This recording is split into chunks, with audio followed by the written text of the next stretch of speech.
Hey guys, welcome back to Fourth Wall Reactions. Today I'm checking out more Black Sails. I don't know why I said it like that. Last episode, John Silver tried to establish his value to the crew.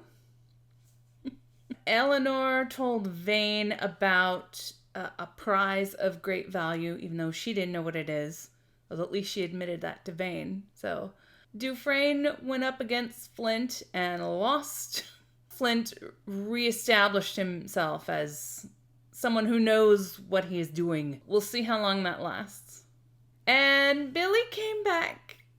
They showed that he was back, and then they didn't show anything else. So I'm very interested in finding out what the hell is going on with him. I'm really excited to check this one out. Full reactions on Patreon. Let's go. Illiteracy. Her husband, Governor Robert Thompson, the one accepting bribes from pirate captains as fast as they can pay them in exchange for catering to their every need. We can't get an honest man appointed governor in the Bahamas. We can get him appointed. The problem seems to be keeping him honest thereafter. What stands in the way of it? The lieutenant was just recounting to me his belief that the only thing that stands between us and a prosperous Nassau is an ocean, 100 years of history, and human nature. It's been like this all day. More or less, Mom, yes. Stop jacking off. Oh, God. Last item.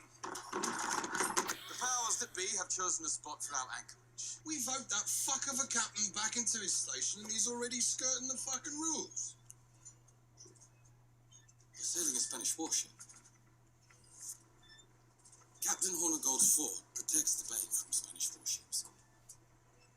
If they sail I in. imagine the captain and quartermaster thought it self-evident that someone must go ahead and explain so as to avoid a reactionary attack from the fort. We fly in the black, don't it identify us? You mean behind the giant red crosses on the sails?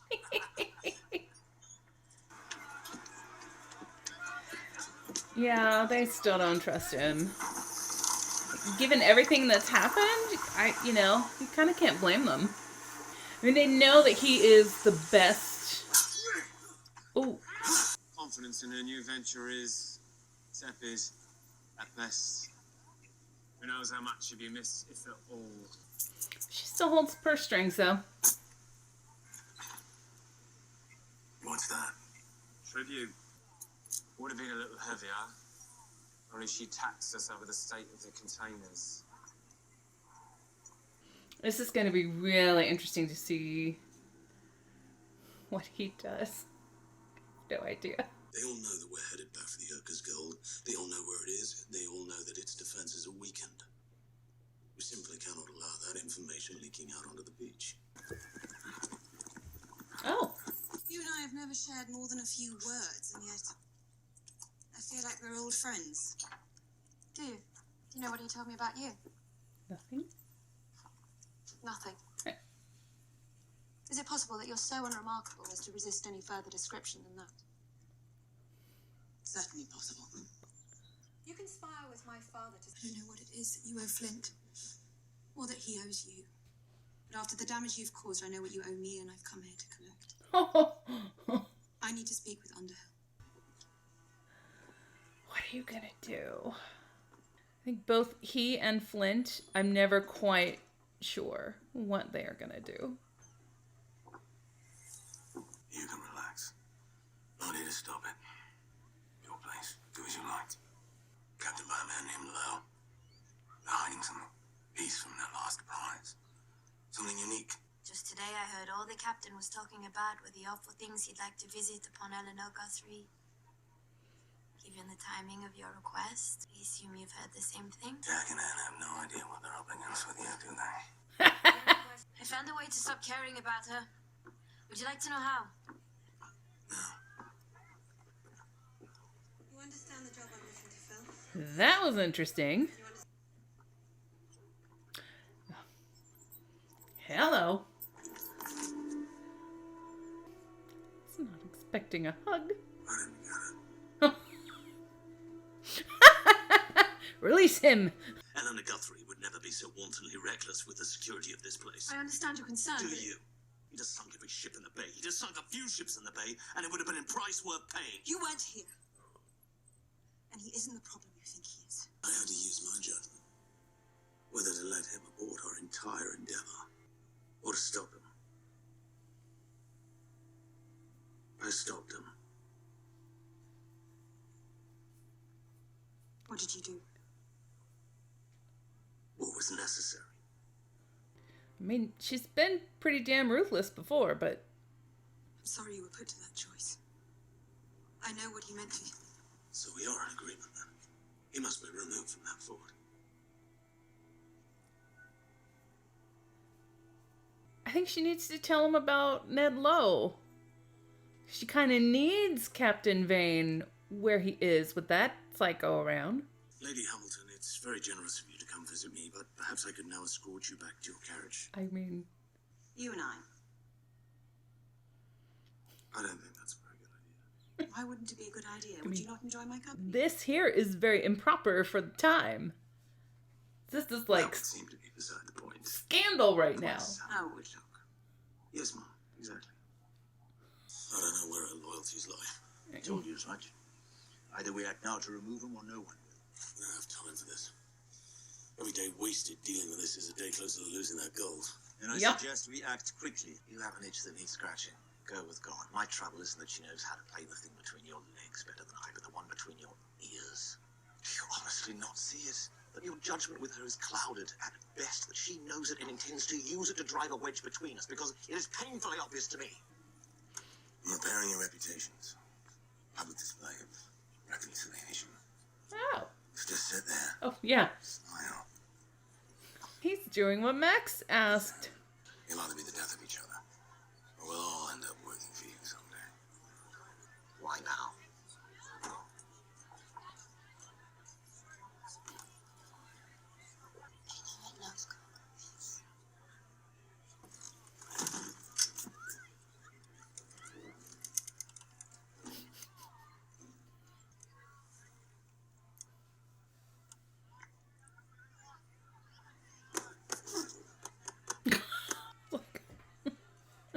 Perhaps you're more concerned with whether or not people talk about what you and I may be doing behind closed doors than with what we actually are doing. He did not have to think about that for long. Hello. Partnership between your crew and mine. I'm not interested. Well, you haven't heard the deal yet. But as I'm certain you've heard, I was recently deprived of my ship. Which means I need a new one. Want you to come with a strong crew. All the better. Let me stop you there. Your men even know you're here.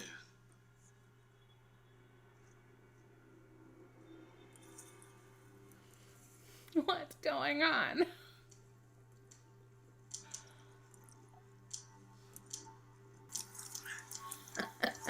Why, as a matter of fact, his men do know that he's there. I get your ship. I get your cargo. I get your weapons.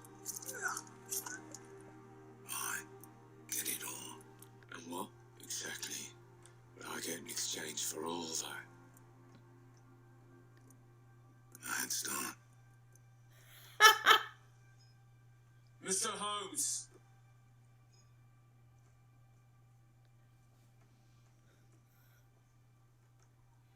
Mr. Holmes doesn't work here anymore.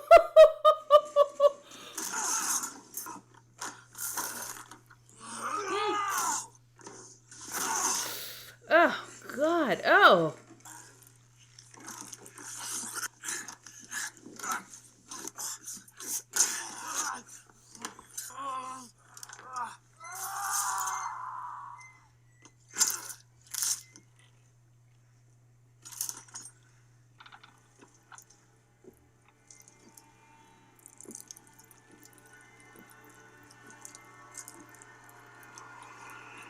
Wow.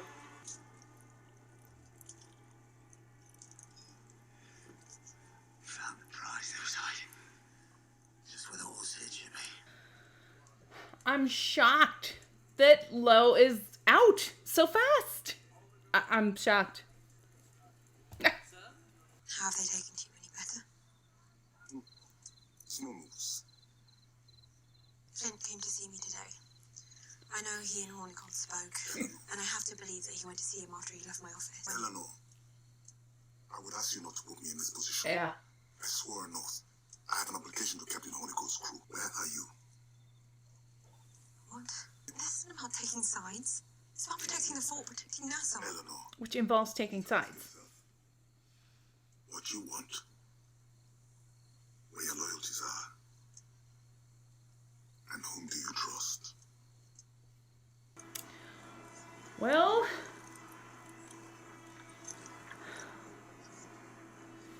you got rid of your Ned Lowe problem. Didn't do it for you.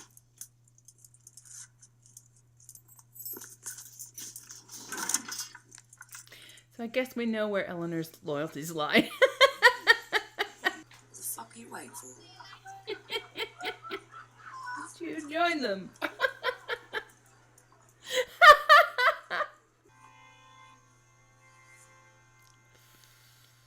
Oh. He is hilarious. We return home, only to have Vane extort from us the very prize that we have sacrificed so much to win. We have yet to have our say.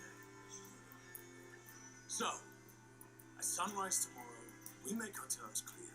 Charles Vane and the animals he commands have until sunrise tomorrow to vacate that fort, or so help me God! I will rain holy hell down upon him. Woo-hoo-hoo.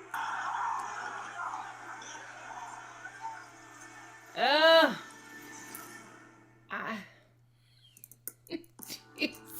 Oh, God. I don't think they're ever going to get back to the Urca. I was just thinking about... I think it was at the end of the first season where I said I thought that the Urca de Lima and this treasure that it had was going to be a symbol of sort of, just chasing things that you can't have, just that are just out of your reach and how. And then I was like, no, it's right there and it's on the beach and somehow it's going to happen. Now it keeps getting more and more pushed back, even after they found it. So I don't know. I don't know if they'll ever get back to that damn beach. I was very, very shocked to see Ned Lowe go so soon. And I found him terrifying. Like, he was a bona fide sociopath. Psycho. And actually found him personally scarier than Vane. Okay, we're back to Vane being the top dog. And I mean, maybe that is scarier. I don't know. I just thought that, even though Vane is brutal and vicious, that you could still see his humanity, primarily in how it is expressed towards Eleanor, that he has a heart. But perhaps that is even more terrifying than someone like Ned Lowe, who doesn't have a conscience, or didn't have a conscience, because he's dead. He didn't have a conscience, and so he was just behaving as he would behave. Is that more or less scary than someone who chooses to behave, who chooses brutality, despite the fact that he has a heart? I don't know. I was just surprised at that twist. And it's interesting that he told Eleanor about the prize. He actually could have kept it to himself. And I think that sets up a different kind of triangle between Vane and Eleanor and Flint, which I guess was there already, but it just sort of escalates it. All the crap he was talking about the first episode about, what if Flint came back with all the gold and then I took him out and we took the gold, and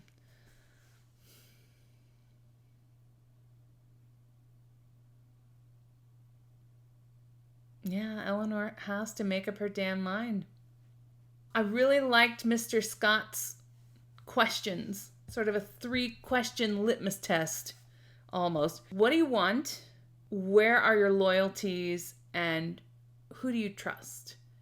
Which is probably what I'm going to be asking each of the characters in this show as I go along. In many cases, I can't tell. There are not a lot of characters who wear their intentions on their sleeve in this show. Some more or less than others, but, it's kind of tough to figure them out. Certain ones. The whole Vane, Max, and Jack situation I found really interesting this episode because thinking back to the first season when Max was trying to sell the map or sell the information, the schedule, and that dynamic with she and Vane, I was actually surprised that he would trust information from her after that experience. But she and her ladies came through, so it wasn't a repeat of last time. And he made good on what she requested for Jack and Anne. And it's interesting to sort of compare the two situations of, Max having screwed up getting the schedule and the sale of the information, the whole Pearls business, and Jack and what Anne and Eleanor also did. Jack and Anne were being, continually punished and not trusted and not able to get a new crew. Whereas Max was able to, once she was set free from the tent, able to kind of bounce back rather quickly. Even though both scenarios were betrayals. I mean, obviously in Jack and Anne's case, the crew lost their lives, so that's kind of a big deal. But in the Max situation, they also lost out on a buttload of money. So there's that. I don't know. It's just an interesting comparison. And then we kind of got to see how the Flint and Miranda relationship started. And it started rather quickly and without too much protesting on either one of their parts. So I think that James gave lip service to the fact that this was not going to be looked upon very highly and people are talking, and then he was just like, whatever. And of course there was no Billy update. Why did they show him to me only to not show him again? Don't like that. I'm not a very patient person, so they gotta get with it. Alright, I am losing the light, so I gotta wrap this up. Great episode. A lot of shocking things happened. None more shocking to me than Ned Lowe's death. I just thought he would be terrorizing people for a lot longer. But now it's Vane versus Flint. We'll see what happens. I can't wait to check out the next episode. Alright guys, thanks so much for watching this with me. If you enjoyed the video, please feel free to give it a like, a share, and a subscribe. Full reactions on Patreon, and be sure to join me for the next episode. Thanks guys. Bye.